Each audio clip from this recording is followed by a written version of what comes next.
I drove 800 miles to get to my daughter Clara's wedding. I knocked on her door at 6 o'clock in the morning, my suitcases in hand and my heart full of emotion. When she opened the door, her first reaction wasn't an embrace. She looked at me as if I were a stranger and said, "I'm sorry, Mom. I didn't know you were coming."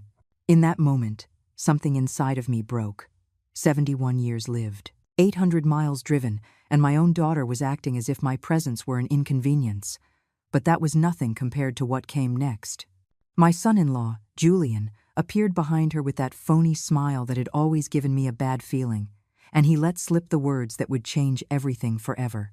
"She thinks $63,000 guarantees your presence here." My blood ran cold, not because of the amount I had given for her wedding, but because of the coldness with which he said it, as if I were an investor, not a mother. "My name is Eleanor. I am 71 years old, and for decades I believed that being a good mother meant giving everything without expecting anything in return. Clara is my only child. I raised her alone after her father abandoned us when she was just 8 years old. I worked double shifts. I sacrificed. I sold my car. I mortgaged my house, all so she could have the best. I paid for her college education, her first apartment, her new car. When she met Julian 3 years ago, I thought she had finally found happiness. How wrong I was. Julian turned out to be a manipulator who slowly pushed Clara away from me. At first, it was subtle comments. "Your mom is very nosy. Don't you think it's time for you to be independent? She treats you like you're a little girl." I watched as my daughter changed, as she grew colder toward me. But I thought it was part of growing up, of starting her own family. When they asked me for money for the wedding, I didn't hesitate for a second. $63,000 was practically all of my retirement savings, but it was for my daughter's happiness. "Mom, we want a perfect wedding," Clara told me with tears in her eyes. "You've always been so generous with us. I promise we'll pay you back." A lie. It was all a lie. The day I transferred the money, Julian told me, "Eleanor, since you're paying for the wedding, you'll obviously be in the front row." I thought it was a joke in poor taste. How could I not be at my own daughter's wedding? But when I arrived that morning, after driving all night, I realized that to them, I was just a walking bank account. "I didn't know you were coming," Clara repeated, without even inviting me inside. She was wearing a pink silk robe, getting ready for the most important day of her life, and I was an obstacle. Julian stepped closer and added, "Eleanor, the ceremony is very intimate. Just close family. Close family." As if I weren't her mother. As if I hadn't been the one who comforted her during nightmares, who cared for her when she was sick, who worked until I bled to give her everything she needed. "But I am your mother," I said to Clara, feeling my voice break. "I am your closest family." She looked away, clearly uncomfortable. "Mom, it's just that we already have everything organized. The seating at the church, the reception, it's all calculated." Calculated. Such a cold word to describe her wedding day. Julian took control of the conversation, as he always did. "Look, Eleanor, we really appreciate your contribution, but Clara and I decided we want a small ceremony for just our nearest and dearest. Nearest and dearest." I, who had given everything for that girl, was not part of the nearest and dearest. It was in that moment that something shifted inside me.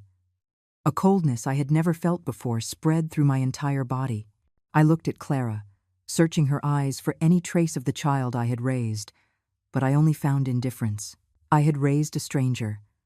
I had loved someone who saw me as an ATM. "I understand," I finally said, with a calmness that surprised even me. "I understand perfectly," Julian smiled, thinking he had won. Clara sighed in relief, believing the awkward moment had passed. But they didn't know that I had secrets too. Secrets that were about to change all the rules of the game. I walked to my car with my dignity intact, but my heart in pieces. As I started the engine, I took out my phone and dialed my bank. "Good morning. I need to freeze a transfer I made 2 weeks ago." The voice on the other end of the line was professional and efficient. "Of course, ma'am. What is the reason?" "Family fraud," I replied without hesitation. In 5 minutes, the $63,000 were frozen. Clara's perfect wedding had just turned into her worst nightmare, but this was only the beginning. As I drove back into the city, my phone started ringing. Once, twice, 3 times. I let it ring, I knew exactly who it was and why they were calling. The bank notification had arrived in Clara's account. Transfer frozen by sender. I could imagine Julian's face when he found out. I could imagine the panic in my daughter's eyes when she realized her perfect wedding was falling apart. But I wasn't going to answer. Not yet. After so many years of being the mother who was always available, who always solved the problems, who always said yes, it was time for them to learn what desperation felt like. It was time for them to know what it meant to need someone and have that person not be there. I checked into the most elegant hotel in the city, not the cheap motel where I always stayed when I came to visit them. This time, I wanted luxury. I wanted to feel valued, even if it was by strangers who treated me with respect in exchange for money. The receptionist gave me a genuine smile when I checked in. "Welcome, Mrs. Eleanor. We hope you enjoy your stay." How different it was to be treated like a distinguished guest instead of a nuisance. In my room, a suite with a view of the lake, I poured myself a glass of wine and sat down to wait. I didn't have to wait long. My phone exploded with calls.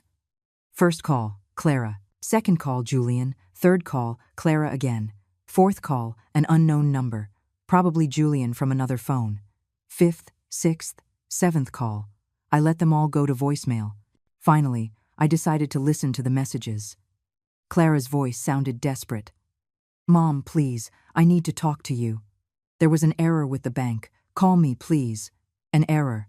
How convenient to call it an error now that she needed my money. The second message was from Julian, and his tone was completely different. "Eleanor, I don't know what little game you're playing, but this is serious. We have vendors to pay, a hall reserved, guests coming from out of state. Fix this immediately." A little game. That word made me laugh. Because if this was a game, I had just changed the rules, and they didn't know I held all the winning cards. But what really shocked me was the third message, also from Julian. "Listen to me, you old woman. I don't know what's wrong with you, but if you don't fix this in the next 2 hours, you're going to regret it. Clara is crying because of you. Is that what you want? To make your own daughter suffer? Old woman." He had called me an old woman and then had the gall to blame me for Clara's suffering.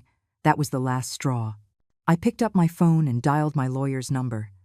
"Stephen, it's Eleanor. I need to see you first thing tomorrow morning. It's urgent." Stephen had been my lawyer for years, ever since the divorce. He knew my entire financial situation. He knew about my properties, my investments, everything that Clara and Julian were unaware of. "What's wrong, Eleanor? You sound upset." I told him everything, every detail, every humiliation, every cruel word. When I finished, there was a long silence on the other end of the line. "Eleanor," he finally said, "are you sure you want to do this?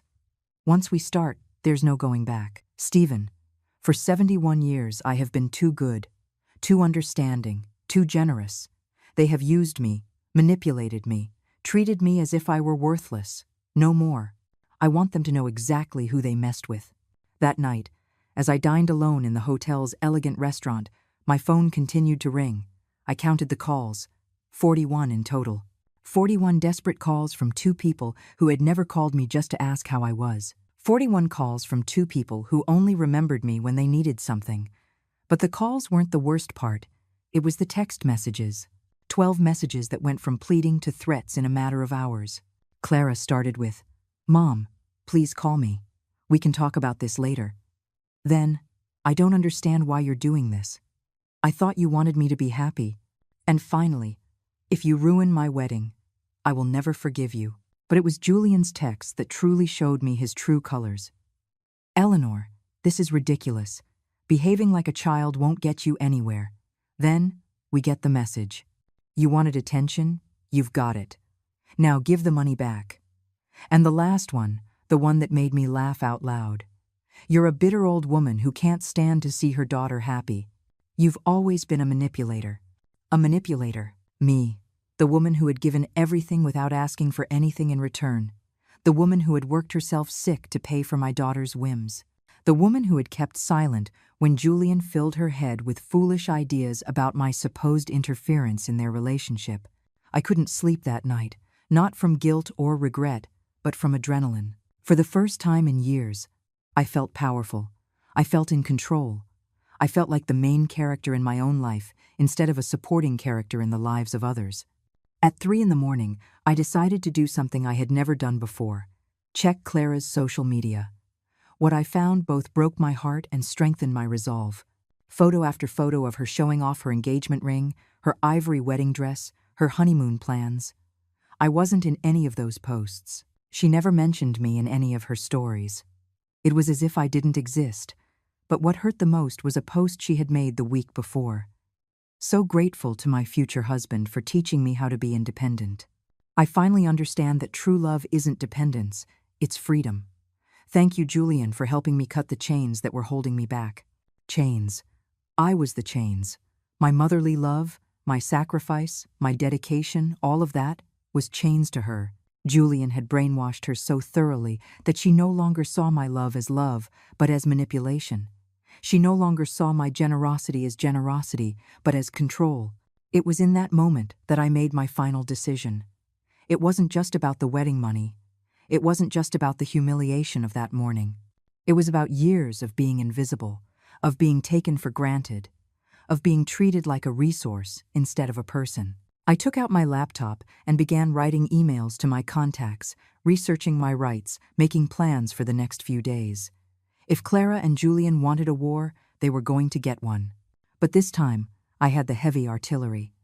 Because what they didn't know was that I wasn't just a retired mother with some savings. I was a woman with properties, investments, contacts, and most importantly, with the truth on my side. For years, I had kept silent about many things. I had protected Clara from knowing certain details about her father, about our real financial situation, about the sacrifices I had made. But the silence was over. It was time for my daughter to know the whole truth. It was time for Julian to find out who he had really messed with.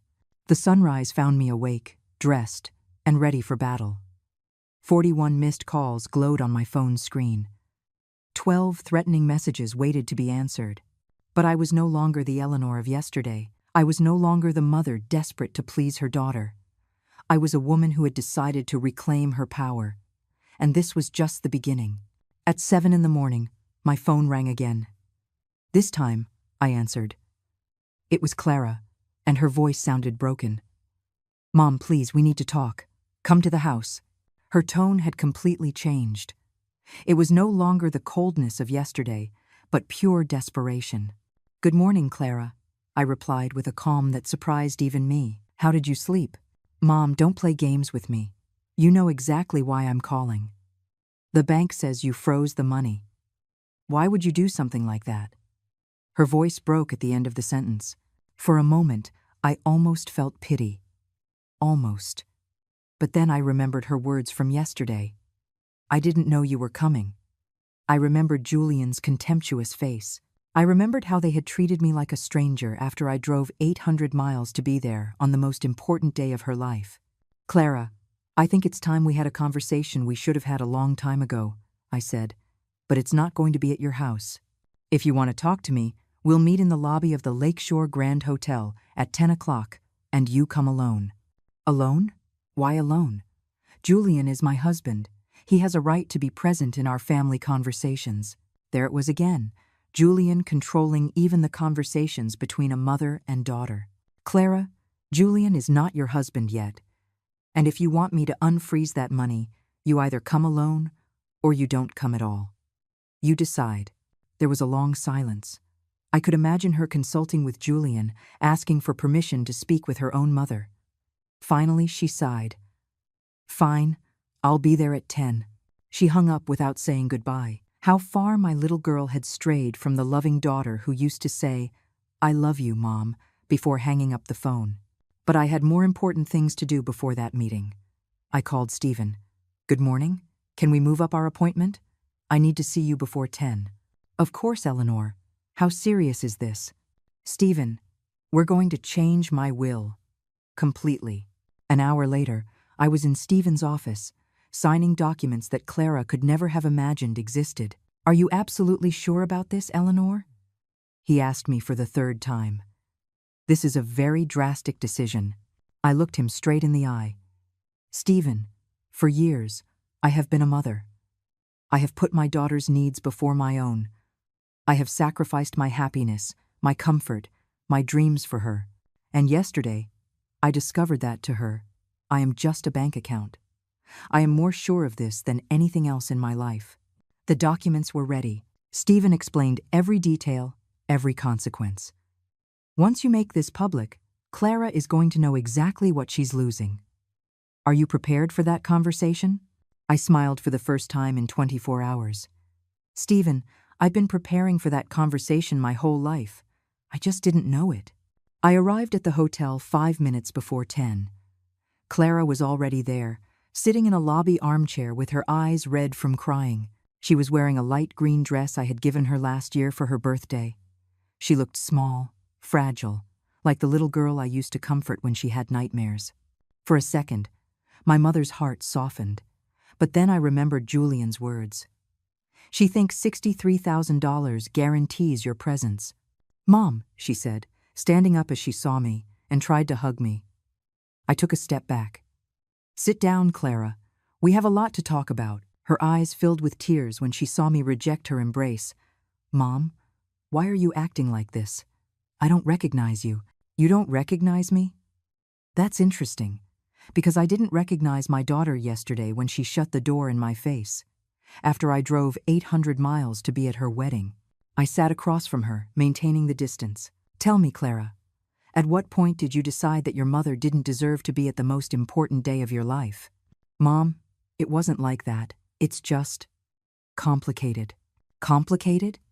What a convenient word to avoid taking responsibility.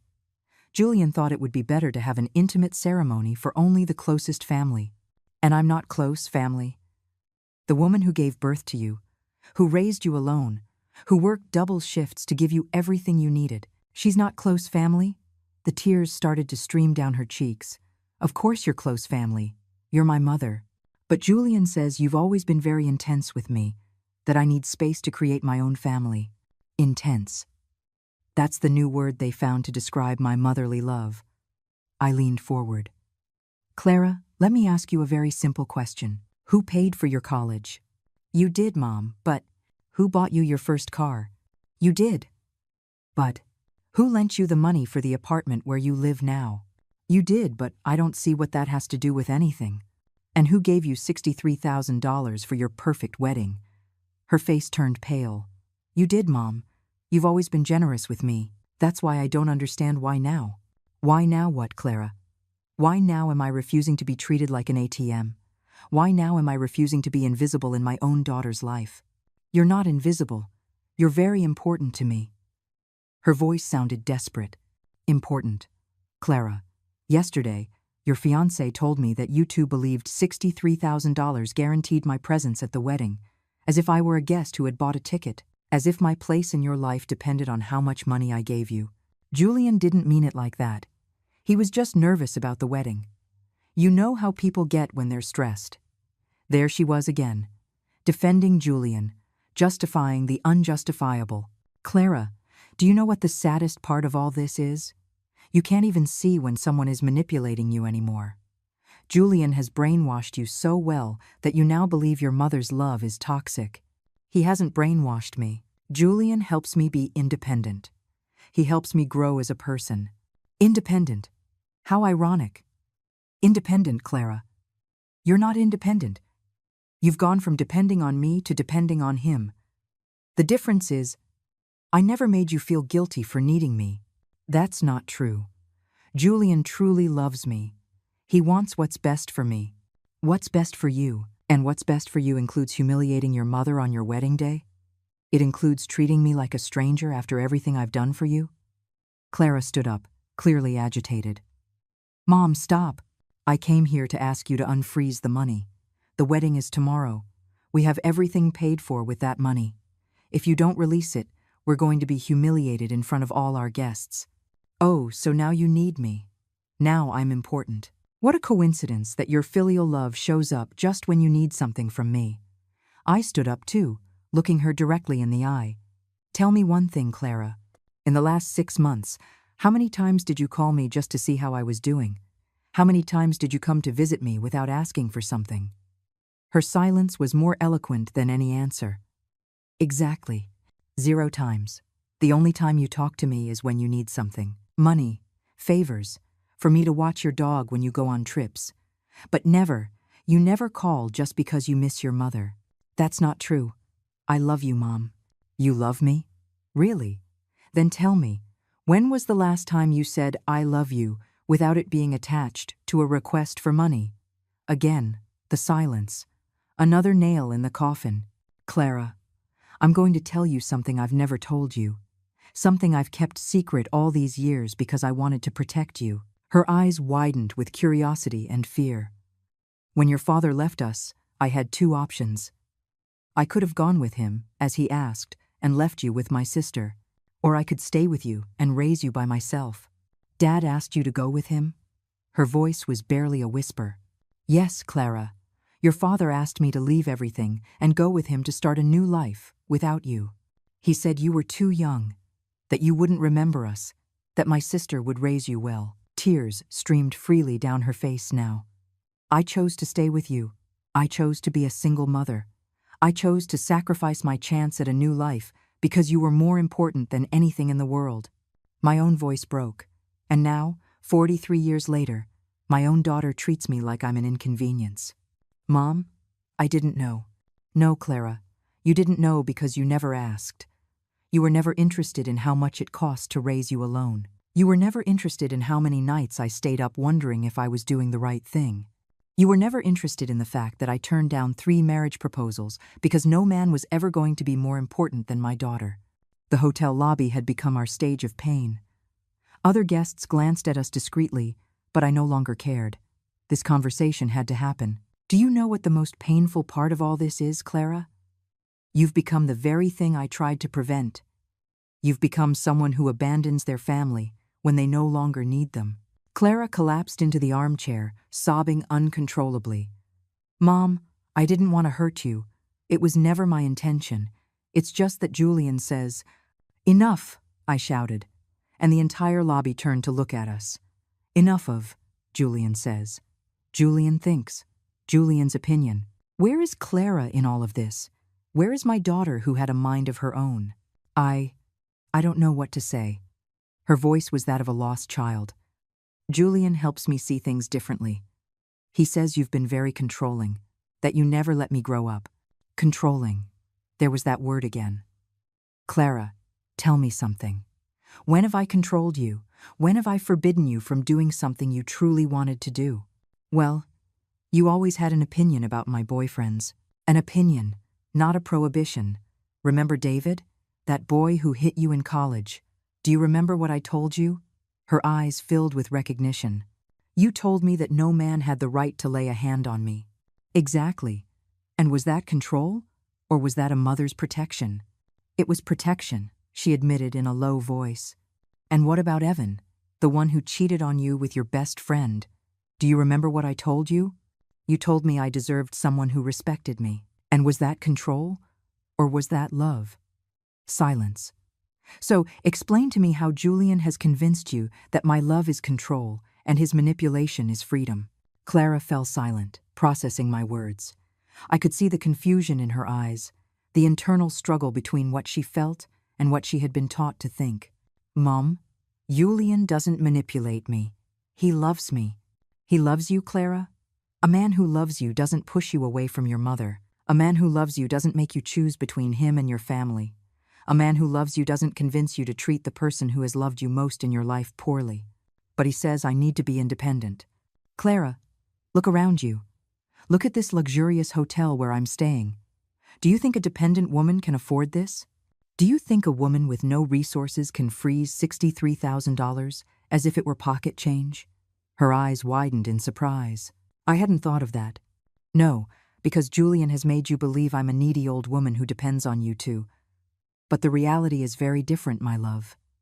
I took out my phone and showed her the screen. This is my main bank account. Read the figure.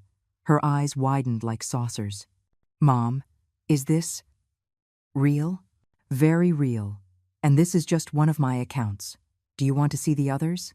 I don't understand where all this money came from. Work, smart investments, properties I bought when you were little. Remember those weekends I would take you to visit friends? I was actually looking at properties, making investments, building a future for both of us. Clara put her hands to her mouth. All this time you've had so much money, and you never told me. For what? So you would love me for my money? So Julian would set his sights on my bank account instead of your heart? I wanted you to love me for who I am, not for what I have. But Mom, if you have so much money, why did you work so hard? Why did you always say money was tight? Because I wanted to teach you the value of hard work. I wanted you to know that good things are earned. I wanted to raise you with values, not with whims. The tears returned to her eyes. Mom, I feel awful. I didn't know any of this. No, Clara, you didn't know because you never asked. In all these years, you were never interested in how I was really doing, what plans I had, what I dreamed for my future. You were only interested in what I could give you. That's not true. Her voice was less convincing each time. No? Then tell me. Do you know what my favorite color is? Silence. Do you know what my favorite food is? More silence. Do you know what I like to do in my free time? The silence was deafening. You know nothing about me, Clara. To you, I'm just Mom, the one who solves problems and gives money. But I am Eleanor. I am a 71-year-old woman with tastes, preferences, dreams, and plans. I am a whole person, not just your mother. Mom, Let me finish. Yesterday, when Julian said you two thought $63,000 guaranteed my presence, he confirmed what I already knew. To you two, my value is measured in money. As long as I can give, I'm useful. When I can't, I'll be disposable. Don't say that. You know I love you. You love me? Then answer this. Why, on your entire social media page, in all your wedding photos, in all your posts about your happiness, do I never appear? Why do you never mention me? Why is it as if I don't exist in your life? Clara hung her head in defeat. Julian says that posting too much about family is in poor taste. And what do you say? What do you think? Or do you not think for yourself anymore? My voice hardened. Clara, when was the last time you made a decision without consulting Julian? He's my partner. It's normal to consult him on things. Normal? Is it normal for your partner to decide if you can mention your own mother on social media? Is it normal for your partner to have an opinion on whether your mother can come to your wedding? He just wants to protect me. Protect you from what? From your own mother? I leaned forward, staring at her intently. Clara, I'm going to tell you something I hope you understand. Julian doesn't protect you from me. He isolates you from me. And there is a huge difference. I don't understand the difference. Protection gives you tools to face the world. Isolation takes away your tools so that you depend on the person isolating you. Julian doesn't want you to be strong. He wants you to be dependent on him. But he makes me feel special. Special or needed? Clara, have you ever wondered why Julian never had a problem with me paying your expenses, but he does have a problem with me maintaining a close relationship with you? Clara frowned, thinking, I hadn't looked at it that way. Of course not, because he's very clever. He lets you receive my money, but not my love. He lets you benefit from my generosity, but not from my wisdom. He makes you my heir, but not my daughter. Mom, you're confusing me. No, Clara. I'm clarifying things for you. For the first time in years, I'm telling you the unfiltered truth. I leaned back in the armchair, emotionally exhausted. Now tell me, what's more important to you? The money for your wedding or the relationship with your mother? Both. Why do I have to choose? Because yesterday, you two already chose. You chose the money when you closed the door on me. You chose the money when you treated me like a vendor instead of a mother. You chose the money when you humiliated me in front of my son-in-law. We didn't choose the money. Her voice sounded less certain. No? Then explain to me why Julian mentioned the $63,000 within the first 5 minutes of the conversation. Explain to me why his first concern wasn't apologizing for treating me poorly, but ensuring the money was still available. Clara fell silent, processing. I could see in her eyes that the pieces of the puzzle were starting to fit together. Mom, what do you want me to do? I want you to think for yourself, without Julian's influence. I want you to remember who you were before you met him. Were you more dependent on me, or were you more authentic? Silence. Clara, before Julian, when was the last time you spoke rudely to me? When was the last time you disrespected me? Another revealing silence. Never, she finally admitted. Never, because I taught you to respect your mother. I taught you that family is sacred. I taught you values that Julian is destroying one by one. I stood up, tired of the conversation. Clara, I'm going to give you 24 hours to decide what's more important to you. If by this time tomorrow you haven't made a decision, I will make one for you, and I assure you, you won't like my decision. What decision, Mom? What are you going to do? That depends on you. But remember something. I have lived 71 years without Julian. I can perfectly well live another 20 without him. The question is, can you live without your mother? I walked away, leaving her there, sobbing in the hotel lobby. But this time, her tears didn't stop me. This time, my pain was stronger than my maternal instinct to comfort her. Because it was time for Clara to learn that actions have consequences and that a mother's love, though infinite, is not unconditional when it comes to respect and dignity. That afternoon, I dedicated myself to doing something I hadn't done in years, taking care of myself. I went to the hotel spa, got a massage, a manicure, a pedicure. I got my hair cut at the fanciest salon in the city. I bought new clothes that made me feel powerful and elegant. Because I had made a decision. I was no longer going to dress like the long-suffering mother everyone expected. I was going to dress like the successful woman I truly was. As I was trying on an elegant red dress in the most expensive boutique on Michigan Avenue, my phone rang. It was Julian. This time, I decided to answer. Hello. My voice was cold, distant. Eleanor, we need to talk. His tone was no longer arrogant like yesterday. There was a note of nervousness that I enjoyed hearing. Speak, I said as I admired myself in the mirror. The red dress fit me perfectly. Look, I think there was a misunderstanding yesterday. Clara is very upset, and so am I. The wedding is tomorrow, and we need to sort this out. A misunderstanding. What a convenient word. There was no misunderstanding, Julian. You two were very clear yesterday. I was not welcome at my own daughter's wedding. The message was received loud and clear. That's not what we meant. We were stressed. You know how weddings are. Julian, let me ask you something. In these 3 years, have you ever treated me like your girlfriend's mother? Or have you always seen me as an obstacle? There was a long silence. I don't know what you're talking about, Eleanor. I've always respected you. I laughed, a genuine laugh that surprised even the saleswoman. Respected me? Calling me an old woman is respect? Saying I'm a manipulator is respect? Convincing my daughter that my love is toxic is respect? I never said those things. Julian, do you think I'm stupid? I'm 71 years old. I'm not a naive teenager. I know exactly what you've been doing. You've been poisoning my daughter against me since the day you met her. That's a lie. I love Clara. Do you love her? Or do you love what she can give you? Because a man who loves a woman doesn't push her away from her family. A man who loves a woman helps her be a better daughter, not a worse one. Clara is an adult who can make her own decisions. Her own decisions? Julian, Clara hasn't made a decision of her own since she met you. Everything she thinks, everything she feels, everything she decides, first goes through your filter. I signaled to the saleswoman to wrap up the red dress. I was taking it. Eleanor, we didn't call to argue about our relationship. We called to ask you to release the wedding funds. Ah, there's the truth. You didn't call to apologize for treating me poorly. You didn't call because you realized you made a mistake. You called for the money. The wedding is tomorrow. We have commitments, vendors to pay. We can't cancel everything at the last minute. And that's my problem? You two decided I wasn't important enough to be at the wedding. Now I'm deciding your wedding isn't important enough for my money. You're being very cruel, Eleanor. Do you really want to ruin your own daughter's wedding?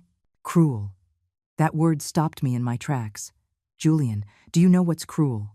Cruel is raising a daughter alone for 43 years and having her shut the door in your face on her wedding day. Cruel is working yourself sick to give your daughter everything and having her treat you like a stranger. Cruel is loving unconditionally and receiving contempt in return. But the money is already committed. People are coming from out of town. It will be a public humiliation. Exactly. It will be a public humiliation. Like the humiliation you put me through yesterday when you treated me as if I were an intruder in my own daughter's life. Eleanor, be reasonable. We can fix this. You can come to the wedding. We'll save a special seat for you. A special seat. After paying $63,000, they were offering me a special seat as if it were charity. A special seat. Like what? In the back row? In the kitchen?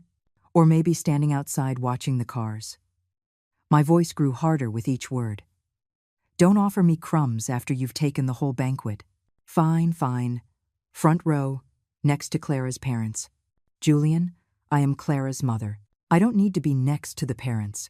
I am the closest family she has, or at least I was, until you brainwashed her. Eleanor, tell me what you want. What do you need to release the money? There it was, the $1,000,000 question. Literally. What I want, Julian, is for my daughter to remember who her mother is. What I want is for her to understand that respect can't be bought with money. What I want is for her to learn that actions have consequences. And how do we do that? Very simple. I want Clara to come to my hotel tonight, alone, without you. And I want her to apologize to me, not for the money, but for disrespecting me. And I want her to promise me that she will never again let anyone push her away from her mother. That's emotional blackmail. Emotional blackmail? Julian, do you know what emotional blackmail is? It's convincing a daughter that her mother is toxic so you can control her better. It's making a woman feel guilty for loving her family. It's using love as a weapon of manipulation. I have never done that. No. Then explain to me why Clara, who used to call me every day, now only calls when she needs money. Explain to me why Clara, who used to visit every weekend, now comes once a month if I'm lucky. That's normal when people get married. Priorities change. Priorities change, Julian. But family love doesn't disappear, unless someone is actively working to destroy it. I hung up the phone without giving him a chance to respond. I was tired of his justifications, his manipulations, his arrogance. But most of all, I was tired of being treated like I was the problem when I was clearly the victim. That night, as I dined alone in the hotel restaurant, I reflected on the whole situation. For the first time in years, I felt free. Free from the constant worry of pleasing Clara, free from the anxiety of doing something wrong that might push her away, free from walking on eggshells so as not to upset Julian, because I had understood something fundamental. I hadn't lost my daughter. My daughter had lost herself. And until she found herself again, until she remembered who she was before Julian, there was no relationship to save. My phone vibrated with a text message. It was Clara. Mom, Julian told me about your conversation. I'm coming to see you tonight. We need to talk. For the first time in 24 hours, I genuinely smiled. Maybe, just maybe, my daughter was starting to wake up. But I was no longer the desperate mother willing to accept any crumb of attention. I was a woman who knew her worth, and who was not going to accept anything less than the respect she deserved. The war was just beginning, and this time I had all the weapons. Clara arrived at my suite at 8 o'clock in the evening. When I opened the door, her appearance surprised me. Her eyes were swollen from crying, her hair was disheveled, and she was wearing the same wrinkled clothes from the morning.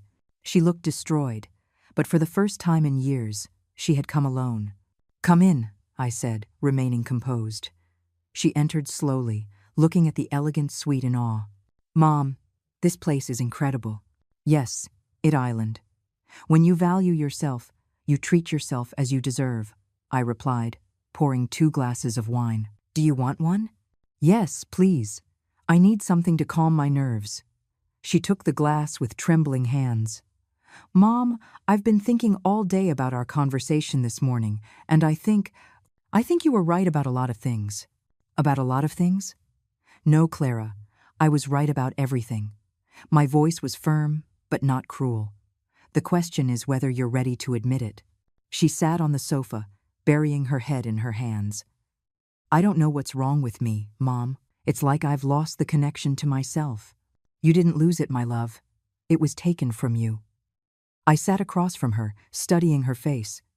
Tell me something, Clara. When was the last time you made an important decision without consulting Julian?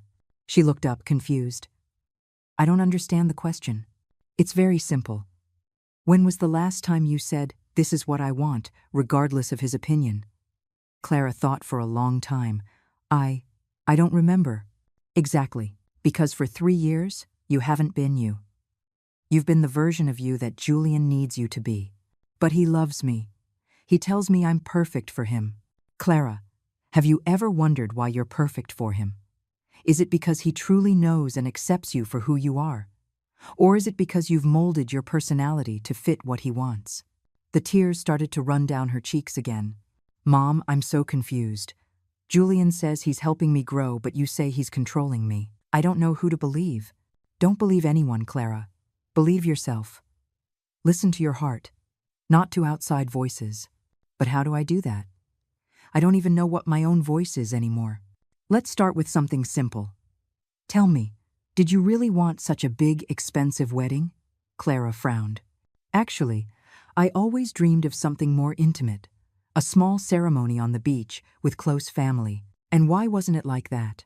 Because Julian says a wedding is the most important event in a woman's life, that we have to celebrate it in a big way so everyone can see how happy we are. Everyone who, Clara? Who cares so much about being impressed? His friends, his work colleagues, his family. She stopped talking suddenly, as if she had just realized something. Mom, I just realized I didn't mention my friends or my family. Exactly. This wedding isn't for you, Clara. It's for him. But I agreed. I said yes. Of course you said yes. Julian is very clever. He didn't force you directly. He convinced you it was your idea. I stood up and walked to the window. Clara, do you remember what you were like before you met him? You were more spontaneous, more joyful, more yourself. Yes. Her voice was barely a whisper. Mom, is it normal for my fiancé to constantly criticize me, to tell me how to dress, how to talk, who to associate with? My heart sped up. She was finally starting to see reality. No, my love, that's not normal. That's control. But he says he does it because he loves me, because he wants me to be the best version of myself. Clara, the best version of yourself is the authentic version, not the version he wants to mold. I turned to look at her directly. A man who truly loves you, accepts you as you are, and helps you shine by being yourself. He doesn't change you to fit his idea of perfection. Mom, I'm scared. Of what? That you're right.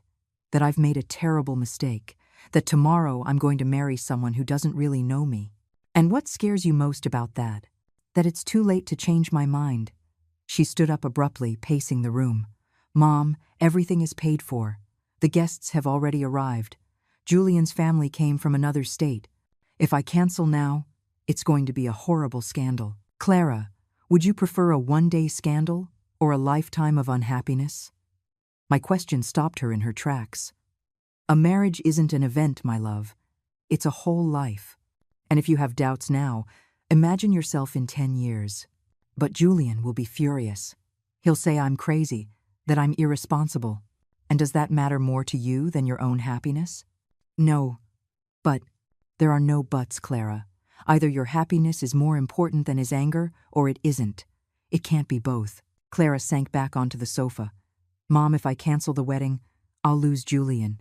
And if you don't cancel it, what will you lose? Myself. And you.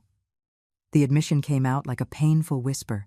Clara, I'm going to tell you something I hope you remember for the rest of your life. It is better to be alone and be yourself than to be with someone and be a fake version of yourself. I sat down beside her and took her hands. I was alone for many years after your father left, and they were happy years because I was authentic. Didn't you miss having a partner? Of course I did. But I preferred authentic loneliness to fake companionship. And look, I eventually found real love, but at that time, it wasn't my priority. Real love? When? 5 years ago, I met a wonderful man, Arthur. But I didn't tell you about him because by then, Julian had already convinced you that I was problematic. Her eyes widened like saucers. You have a boyfriend, and you never told me? Clara, I tried to tell you several times, but every time I mentioned I had met someone, you would change the subject or tell me to be careful with men who take advantage of older women. That sounds like something Julian would say. Exactly. Because they weren't your words anymore. They were his words coming out of your mouth. I stood up, went to my purse, and took out a photo. Look, it was a photo of Arthur and me on our last trip together. We looked happy, relaxed, in love. Mom, he looks like he really loves you. He adores me, and I adore him. But I have never allowed him to change me or to push me away from you. Because when love is real, it doesn't destroy existing relationships, it enriches them. Does he want to meet me? He's dying to meet you. But he respects that I set the time and the manner. He has never pressured me to choose between him and my daughter. The comparison was obvious and painful. Mom, it hurts so much to realize all of this. I know, my love. But the pain of the truth is temporary. The pain of living a lie is for a lifetime. I sat beside her again. Clara, regardless of what you decide about the wedding, I need you to understand something. You are my daughter, and you will always be my daughter. But I will not allow myself to be disrespected. What does that mean? It means that if you choose to stay with Julian, and he continues to poison you against me, I will protect my own peace of mind. I will not continue to be the ATM for your relationship or the villain in your love story. Mom, I don't want to lose you. Then don't lose me. But don't expect me to settle for the crumbs of love that Julian allows you to give me. My voice hardened slightly. I deserve a daughter who defends me, who values me, who includes me in her life out of love, not obligation. Clara burst into tears. Mom, I've been horrible to you. I didn't realize what was happening. My love, realizing is the first step. Now the question is, what are you going to do with this new information? Clara cried in my arms for 20 minutes. They were not tears of manipulation or self-pity. They were tears of recognition, of genuine pain for having lost herself. When she finally calmed down, she looked at me with the clearest eyes I had seen in years. Mom, I'm going to cancel the wedding. Her words surprised me, though it was what I had hoped to hear. Are you sure? It's a very big decision. I'm sure. I can't marry someone who has pushed me away from the most important person in my life. I can't marry someone who makes me doubt my own mother. Clara, only cancel the wedding if you truly don't want to marry him. Don't cancel it for me. It's not for you, Mom. It's for me. I've realized I've been living the life he wants, not the life I want. She stood up from the sofa with determination. I'm going home right now, and I'm going to tell him I'm not getting married tomorrow. Do you want me to come with you? I have to do this alone, but I need to know that when I walk out of there, I'll have a place to go. You will always have a place with me, my love. Always. I hugged her tightly. But Clara, be prepared. Julian is not going to take this well. He's going to try to manipulate you into changing your mind. I know. But I'm not going to fall for his games anymore. She took my face in her hands. Mom, forgive me for being so blind. Forgive me for doubting your love. Forgive me for letting someone convince me that you were the problem. You're already forgiven, my love. The only thing that matters is that you've come to your senses. I walked her to the door. Call me as soon as you're done talking to him. No matter the hour. After Clara left, I sat on the balcony of my suite with a glass of wine, waiting. I knew the conversation with Julian wouldn't be easy. I knew he would use all his manipulative weapons to make her change her mind. But I also knew that my daughter had awakened. And an awakened woman is very difficult to put back to sleep. My phone rang at 11 o'clock at night. It was Clara, and she sounded agitated. Mom, I'm in my car outside the house. Julian is furious. He screamed horrible things at me. What kind of things? He said I'm crazy, that you brainwashed me, that I'm an irresponsible person who doesn't understand the consequences of her actions. And what did you say to him? I told him that for the first time in 3 years, I'm thinking clearly, that I realized he had pushed me away from you and from myself. He went crazy. Mom, I've never seen him like that. Did he hurt you? Not physically, but... Her voice broke. Mom, he said that if I leave him now, he'll ruin my life, that he'll tell everyone I'm an unstable lunatic, that he'll make me lose my job. Your job? What does your job have to do with this? He knows my boss. He said he'll tell him I'm an unreliable person, that I can't be depended on for anything important. Clara. That's called blackmail, and it confirms everything I told you about him. I know. But I'm scared. What if he follows through on his threats?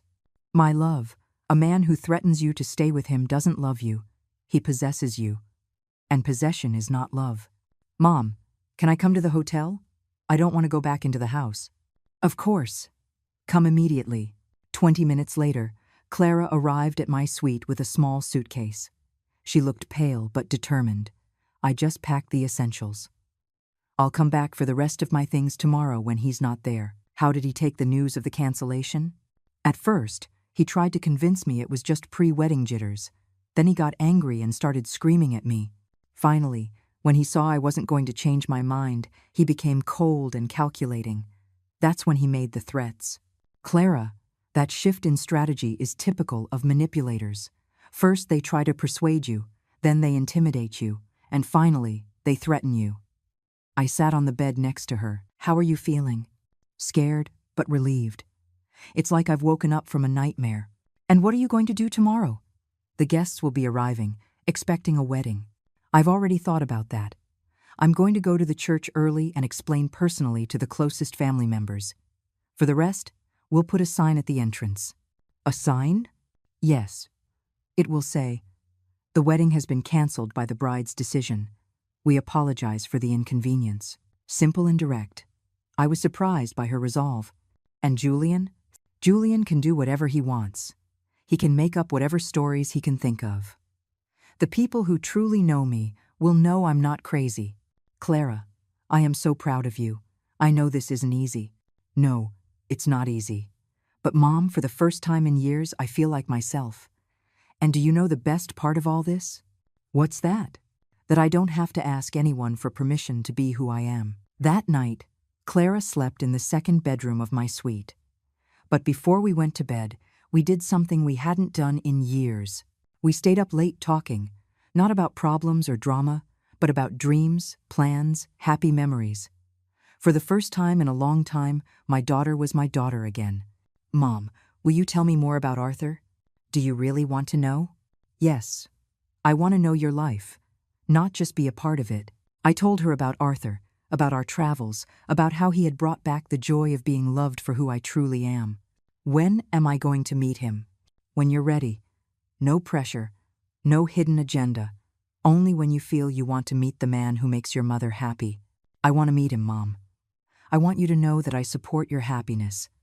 Her words filled my heart. Clara, there's something else I want to tell you. Something about your financial future. What do you mean? Tomorrow, we're going to see Stephen. I'm going to change my will again. Everything I have will be yours, but with conditions. What conditions? That you never allow anyone to manipulate you using my money. That you use that inheritance to be independent, not to buy love. And that if you ever have children, you teach them the value of family respect. Mom, I don't need your money to love you. I know, my love, but I want you to have it so you never have to depend on anyone. So you never have to endure mistreatment out of financial necessity. That happened to you, with my father. Yes. That's why it's so important to me that you are financially independent. When we finally went to sleep, for the first time in years, I lay down without the constant anxiety about my relationship with Clara. I had gotten my daughter back, not just physically, but emotionally. I had won the most important war of my life, the war for my daughter's soul. But I knew Julian wouldn't stand by idly. A man like him doesn't accept defeat easily. Tomorrow would be a difficult day, but I wouldn't have to face it alone. My daughter was on my side again. The day that should have been the wedding dawned gray and rainy. Clara woke up early, more determined than ever. Mom, I want to go to the church before Julian gets there. I need to speak with Father Alexander and the relatives who have already arrived. Do you want me to come with you? No. I have to do this alone, too. But I need to ask you for a favor. Anything you need. Can you unfreeze the money? Not for the wedding, but to pay back the vendors who are not at fault. It would be unfair for them to lose their money because of my decisions. I felt so proud in that moment. My daughter had regained not only her authenticity, but also her sense of justice. Of course. As soon as the bank opens, I'll make the transfer. Thank you, Mom. Now I understand it was never about the money. It was about respect. Clara left at 8 in the morning. I stayed at the hotel, waiting for news and preparing for what I knew was coming. Julian's revenge. I didn't have to wait long. At 10 in the morning, my phone began to ring with unknown numbers. First call, Eleanor? This is Letitia, Julian's sister. What have you done to Clara? She's acting like a crazy person. Second call, this is Beatrice, Julian's mother. We demand an explanation. You have ruined my son's life. Third call, Eleanor. This is David, the best man. This is a scandal. How could you let Clara do this? I answered every call with the same response. Julian knows exactly why Clara made this decision. If you want answers, ask him, because I knew Julian had told them his version of events, where I was the manipulative villain who had destroyed their happiness. But the call that truly surprised me was from a number I didn't recognize. Mrs. Eleanor? This is Ivan, a reporter from the local news channel. We have information that the Julian-Clara wedding was canceled at the last minute due to family interference. Could you give us your version of events? There it was. Julian had called the press. He wanted to turn this into a public scandal, to pressure Clara into going back to him. I have no comment for the press, I replied and hung up. But I knew this was only the beginning. Clara returned to the hotel at noon, exhausted but at peace. How did it go? Better than I expected. Father Alexander was very understanding. He said he'd rather have a canceled wedding than an unhappy marriage. And our relatives, most of them understood. Some were upset, but when I explained that I had serious doubts about the relationship, they said I did the right thing. And Julian? He arrived as I was finishing, explaining the situation. He made a terrible scene, screaming that you had brainwashed me, that I was hysterical, that he had invested 3 years of his life in me. How did people react? Mom, that's when I realized that a lot of people already knew what Julian was really like. His own aunt told me afterward. Clara, my nephew has always been controlling. I'm glad you realized it before the marriage. Really? Yes. Apparently, it was no secret to anyone except me. But the conversation was interrupted when Clara's phone began to ring insistently. It was Julian. She hesitated before answering. Put it on speaker, I suggested. I want to hear what he has to say now that his plan has been ruined. Clara, thank God you answered. Listen, we can fix this. I know your mother filled your head with silly ideas, but we can get past it. His voice sounded desperate. Julian, they're not silly ideas. They are things I should have seen a long time ago. Clara, love, you're confused. Your mother is jealous of our relationship. She can't stand that you're happy without her. There he was again, trying to sow doubt. Julian, my mother isn't jealous. She's concerned, and she was right to be. Concerned about what? I love you, Clara. I've given you everything. No, Julian. You've taken everything from me. My personality, my relationship with my mother, my self-confidence. That's not love. That's a lie. I've helped you grow, to mature. Mature? Does maturing mean being isolated from my family? Does it mean doubting my own feelings? Does it mean needing your approval for everything? Clara's voice grew firmer with each word. Julian, you made me believe my mother was the problem when the problem was you. Clara, don't do this to me. Think of everything we've built together. What have we built, Julian? A relationship where you decide everything and I obey. That's not building, that's controlling. But I love you. Doesn't that count for anything? If you truly loved me, you would never have pushed me away from my mother.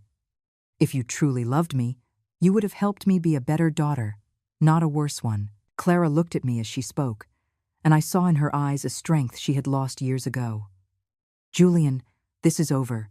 Don't call me anymore. Wait, what if we talk to your mother? What if we make peace? We can start over. It was incredible how he now wanted to include me once he realized he had underestimated me. No, Julian, there's no going back. And let me tell you something. My mother was right about you from the very beginning. It's a shame I was too blind to see it. Clara, if you leave me, you'll regret it. No one will ever love you like I do. I hope you're right. I hope no one ever loves me like you do, because your love was killing me from the inside. And she hung up. Immediately, her phone began to ring again, and again and again. Block him, I said. You've had the conversation you needed to have. Now he will try to exhaust you with calls until you answer. Clara blocked Julian's number and sighed in relief. But I knew this wasn't over. I knew men like Julian. They don't accept defeat. They seek revenge. And sure enough, an hour later, his next strategy began. Social media. Clara received screenshots from her friends. Julian had posted on Facebook. After 3 years together, my fiancé decided to cancel our wedding on the day itself because her mother convinced her I was a bad person. It's sad to see how family manipulation can destroy true love. Mom, he's trying to make me look like a manipulated lunatic. I know, my love. It was predictable. What are you going to do? Respond publicly? Number. Never get into public wars with manipulators. They are experts at playing the victim, but I am going to do something. What are you going to do? I'm going to tell the world who Eleanor really is, and who my daughter is. If Julian wants a media war, he's going to get one, but not with the weapons he expects. I turned to my laptop with determination. Clara, do you trust me? Completely, Mom. It was time for Julian to learn that he had completely underestimated his opponent. I was not just a concerned mother. I was an intelligent woman, with resources, with contacts, and with the truth on my side. The real war was just beginning. That afternoon, I opened my laptop and created something I never thought I would. A social media account. But not just any account. An account where I would tell my full story, with proof, with dates, with everything. If Julian wanted to play dirty, I was going to teach him how it's done when you have 71 years of experience. Mom, are you sure about this? Clara watched me type my first post nervously. My love, my whole life I have stayed silent when I've been attacked. I have been the polite lady who doesn't make a scene. But Julian touched my daughter, and I don't forgive anyone for that. My first post was simple but powerful. My name is Eleanor. I am 71 years old, and yesterday my daughter canceled her wedding. Her ex-fiancé is claiming I manipulated her. This is my real story, with proof. I attached a photo of myself at the hotel, elegant and dignified, and another photo of Clara and me embracing. In 2 hours, the post had 1,000 shares. In 4 hours, 3,000. People were intrigued. Comments of support started pouring in. Mrs. Eleanor, tell us the truth. Mothers always know. Respect to women who defend their daughters. My second post was more direct. Julian says I manipulated my daughter. Let me show you the last conversations we had before she decided to cancel the wedding. I posted screenshots of his threatening messages, his insults, his blackmail attempts. Does this seem like the behavior of a man in love? The effect was immediate. The comments grew more intense. That man is an abuser. Good thing Clara realized in time. Julian is a classic manipulator. The narrative was changing. But my most powerful post was the third one. Julian says I ruined his life. I didn't ruin anything. I just stopped financing his show. I posted a screenshot of the $63,000 transfer I had made for the wedding, and another screenshot of when I froze it. A man who truly loves does not measure that love in money. That's when things went viral. Thousands of women began to share their own stories of financial manipulation. Mothers who had gone through similar situations, daughters who recognized the patterns of control. My story had become a symbol for something bigger. Clara was astonished. Mom, you have 50,000 followers in one day. I know, my love. Because there are many women who have lived this. I just put into words what many have felt. And Julian? Julian is desperate. Look, my daughter's ex-fiancé had started to respond aggressively on social media, but every response made him look worse. That old woman is lying. Clara was happy until her mother interfered. Eleanor is a professional manipulator. Every comment he made generated more support for us. He's sinking himself, Clara observed. Manipulators don't know how to act when they lose control of the narrative. Mom, many women are writing to me, telling me similar stories, some very sad. That's the power of speaking the truth, my love. The truth resonates. But the final blow came when we least expected it. One of Julian's ex-girlfriends, motivated by my story, decided to speak publicly.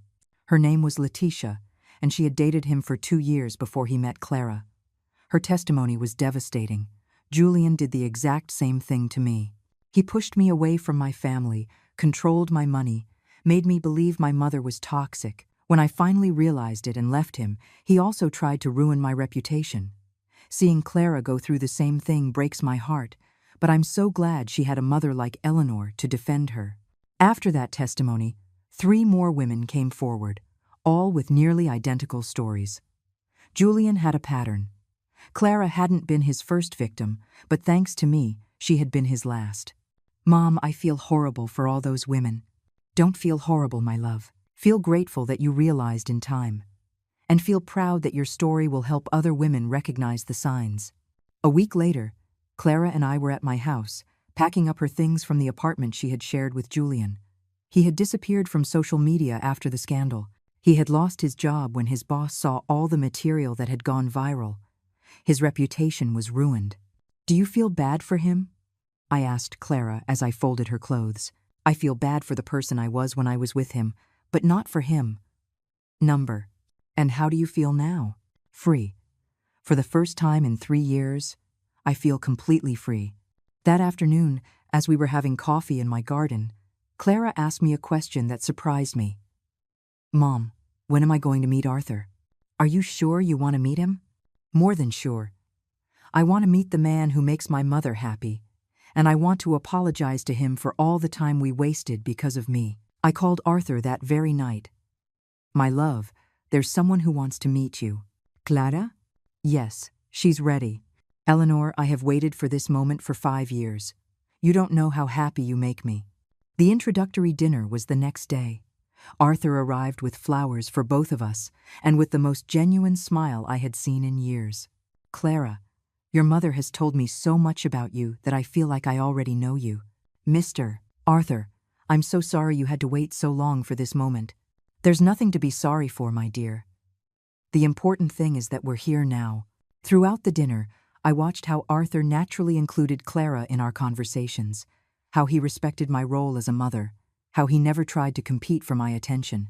It was the behavior of a self-assured man who didn't need to isolate the woman he loves. Mom, Clara told me at the end of the night, now I understand the difference between real love and possession. Arthur loves you so much that he wants you to be happy in all areas of your life. Julian loved me so much that he wanted to be my only source of happiness. 6 months later, Clara had found a new job. She had made new friends and had started dating a man who encouraged her to talk to me every day. I had sold some of my properties, and Arthur and I had decided to travel the world together. Mom, there's something I want to tell you. We were having lunch at our favorite restaurant, a tradition we had resumed. Tell me, my love, I want to thank you for being strong enough to fight for me, even when I was against you. Clara, that's the difference between a mother and a manipulator. A mother fights for her child's well-being, even when it's hard. A manipulator fights for control, no matter the cost. Do you know what I admire most about all of this? What's that? That you never once said, I told you so. You never made me feel stupid for falling for Julian's manipulation. You just helped me get back up. Because my goal was never to be right, my love. My goal was always to have you back. That night, as I was having dinner with Arthur in our apartment, he told me something I will never forget. Eleanor, what you did for Clara was extraordinary. Not many mothers would have the courage to risk their relationship with their daughter to save her from herself. Do you know what I learned from all of this, Arthur?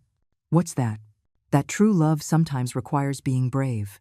It requires saying no when everyone expects you to say yes. It requires standing up for what's right, even if it makes you look like the villain. And do you regret anything? Only one thing. That it took me so long to realize that I shouldn't have to apologize for loving fiercely. For years, I thought my motherly love was too much. Now I know that my motherly love was exactly what Clara needed to save herself. I don't regret driving 800 miles for a wedding I wasn't welcome at. I don't regret freezing $63,000. I don't regret fighting for my daughter when she couldn't fight for herself, because I learned that kindness should never be practiced at the expense of self-respect, and that a mother who knows her value raises a daughter who knows hers.